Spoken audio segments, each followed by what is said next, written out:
ዲሞክራሲያዊ ምርጫና የህዝብ ውሳኔ ወደ ጎን በማቆየት ያለምንም ቅድመ ሁኔታ በአፋጣኝ ተባብረንና እጅ ለእጅ ተያይዘን ለዘላቂ ለውጥ የሚያበቃን አገዛዝ አንበርክክ ህዝባዊ እምቢተኝነትን ለማካሄድ ወደሚያስችለን የትግል ደረጃ በፍጥነት ለሚሸጋገር ኢትዮጵያ ጥቅምት 29 ቀን 2018 ዓመተ ምህረት ስንተባበር እናሸንፋለን።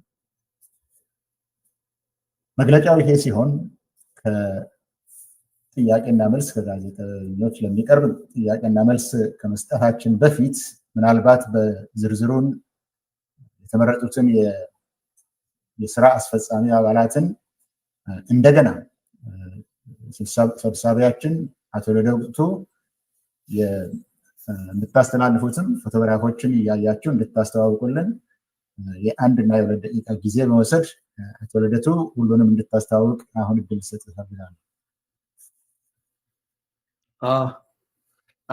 አመሰግናለሁ ፕሮፌሰር ሕዝቅኤል። በቅድሚያ ይሄ ፕሮግራም 3 PM ላይ ነበረ እንዲተላለፍ የታሰበው፣ ግን በጣም ያልታሰበ እንግዲህ ሁልጊዜ ያው የአጠቃላይ የመግለጫው ይዘት አሁን በንባብ ቀርበዋል። ከህብረተሰቡ አንዳንድ ጥያቄዎች ነበሩ። ከዚህ ቀደም ብዙ ጊዜ የአብሮነት ኢትዮጵያን ወክዬ በተለያዩ መድረኮች መግለጫ የምሰጠው እኔ ስለነበርኩ ሌላ ሰው የለም ወይ እነማን ናችሁ የሚል ጥያቄ ይቀርብ ነበር እና በእኛ በኩል ግን ያው ውስጣዊ ዝግጅት እያደረግን ነበር እንጂ ብዙዎች ነበርን መጀመሪያ። ነገር ግን ላለፉት 5 ወራት ያው ሰፊ ስራዎች ስንሰራ ነው የቆየ ነው። በአንድ በኩል በመግለጫው እንደቀረበው ወደ 6 ህዝባዊ መድረኮችን አዘጋጅተናል በኢንተርኔት። ቀላል የማይባል የህዝብ ተስፋ ፈጥረዋል። ቀላል የማይባል የመተባበር መንፈስ ፈጥረዋል። ከዛ በተጓዳኝ የውስጣዊ ድርጅታዊ ስራችንን ለማጠናከር መተዳደሪያ ደንብ አውጥተናል። ለምዝገባ የሚያበቃን ሰነድ አዘጋጅተን ጨርሰናል። በዋናነት ደግሞ 21 አባላት ያሉት ቦርድ አቋቁመናል። ያ ቦርድ ዛሬ እዚህ ፊታችሁ የቀረብነውን ስራ አስፈጻሚ ኮሚቴ አባላት መርጧል። የተመረጥነው የስራ አስፈጻሚ ኮሚቴ አባላት ከአሁን በኋላ የአብሮነትን የዕለት ተዕለት ስራ የምንመራ ነው የምንሆነው። ከሰባታችን ውስጥ አንዱ አባላችን በአጋጣሚ የቤተሰብ ህመም ገጥሞት በመካከላችን አልተገኘም። 6ታችን እዚህ አለን። ዞሮ ዞሮ 7ታችን እንግዲህ የመጀመሪያው በሰብሳቢነት የተመረጥኩት ወይም የተመደብኩት እኔ ነኝ። ልደቱ አያሌው እባላለሁ። በምክትል ሰብሳቢነት የተመረጠችው ዶክተር መቅደስ አዳነ ትባላለች። አሁን ፊት ለፊት እያያችኋት ነው። በጸሐፊነት የተመረጠው አቶ አሸናፊ አብርሃም ይባላል። ያው ታውቁታላችሁ፣ አሁንም ስክሪኑ ላይ ይታያል።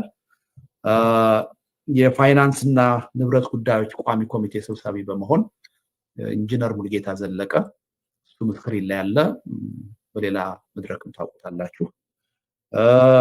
ዶክተር እስማኤል ጉርሲ አሁን አልተገኙም ያልኳቸው አባላችን ናቸው።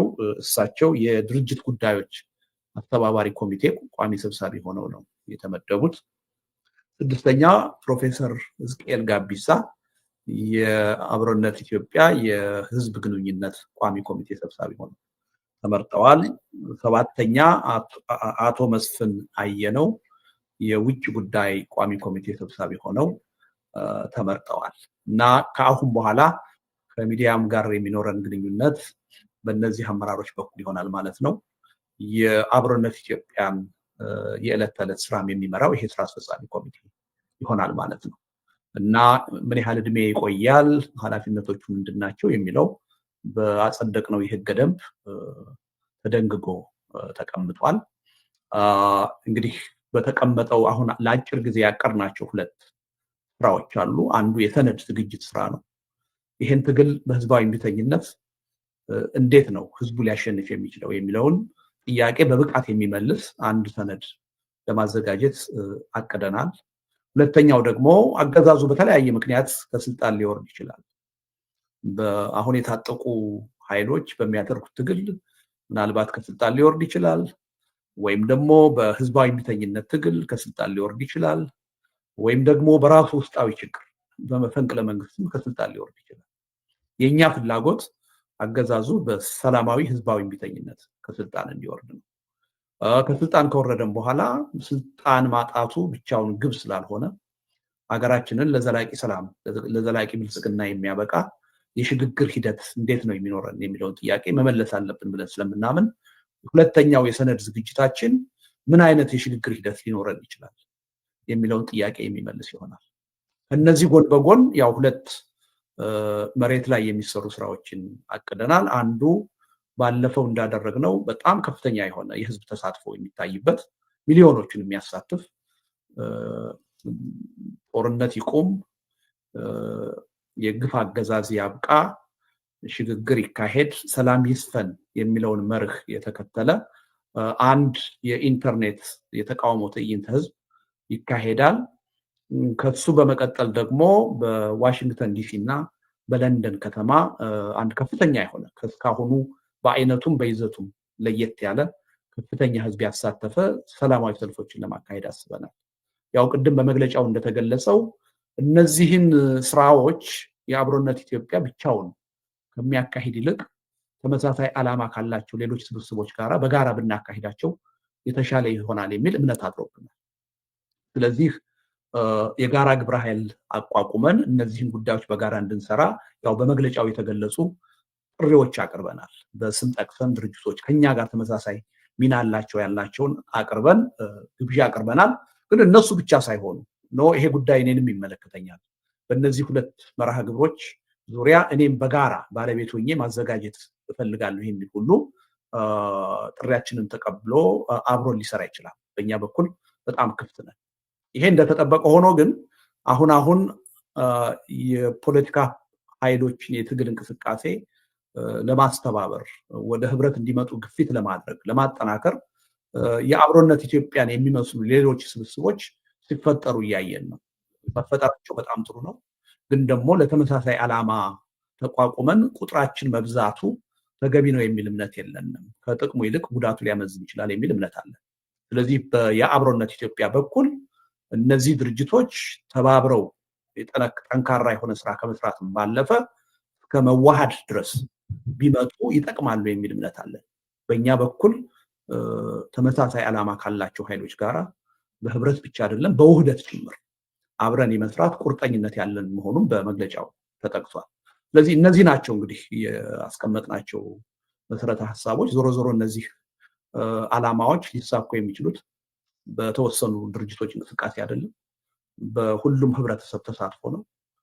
በእኛ በኩል ከዚህ ቀደም ቃል እንደገባ ነው ኢትዮጵያ ውስጥ ተጨባጭ ሆነ ለውጥ ለማምጣት ሌት ተቀን እየሰራ ነው፣ ያለ እረፍት እየሰራ ነው እና በአጭር ጊዜ ይሄ እንቅስቃሴ ወደ ትልቅ ትብብር አድጎ የኢትዮጵያ ህዝብ ከእንግዲህ በቃኝ ብሎ አገዛዝ አንበርክክ የሆነ ሰላማዊ ህዝባዊ እምቢተኝነት አቀጣጥሎ ለዘላቂ ሰላም ለዘላቂ ብልጽግና የሚያበቃ ለውጥ ያመጣል የሚል ተስፋ ይዘን እየሰራን ነው የምንገኘው እና የሁሉንም ትብብር እንፈልጋለን። በእኛ በኩል ሌላ የስልጣን ጥያቄ የለንም። የፖለቲካ ድርጅት አይደለንም። ለፖለቲካ ስልጣን አንወዳደርም። ትግሉ ተጠናክሮ ለውጤት እንዲበቃ እገዛና ጥረት ለማድረግ ነው የተመሰረተው።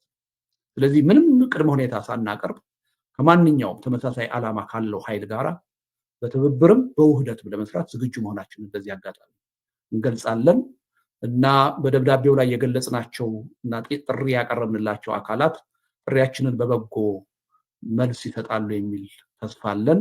ከዛም ውጭ አሉ በትብብር መስራት እንፈልጋለን የሚሉ ኃይሎች ለጥሪያችን አዎንታዊ መልስ ይሰጣሉ የሚል ተስፋ አለኝ እና መገናኛ ብዙሃን ካሁን ቀደም ብዙ ድጋፍ ነው ያደረጋችሁልን። ያለ እናንተ ድጋፍ እዚህ መድረስ አንችልም ነበር። ይሄ ድጋፋችሁ የበለጠ ተጠናክሮ ይቀጥላል የሚል ተስፋ አለን። በጋራ ነው ይህን ጉዳይ ዳር ላይ ልናደርሰው የምንችለው።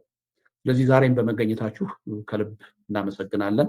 ግን ለተፈጠረው ቴክኒካል ችግር መገናኛ ብዙሃን ቋሚ ኮሚቴ ሰብሳቢ ፕሮፌሰር ሕዝቅኤል ጥያቄዎችን እየተቀበለ ልናስተናግድ እንችላለን። ያው ብዙ ጋዜጠኞች በቴክኒክ ብልሽቱ ችግር ምክንያት አልተገኙም። ምናልባት ሌላ መድረክ አዘጋጅተን ሰፋ ያለ ጥያቄና መልስ ለማስተናገድ የሚያስችል ሁኔታ ልንፈጥር እንችላለን። ለዛሬው ግን እዚህ የተገኛችሁ ጋዜጠኞች ጥያቄዎች ካሏችሁ እናስተናግዳለን። መድረኩ ክፍት ነው። ፕሮፌሰር መድረኩን መውሰድ ትችላለህ። ከልብ አመሰግናለሁ።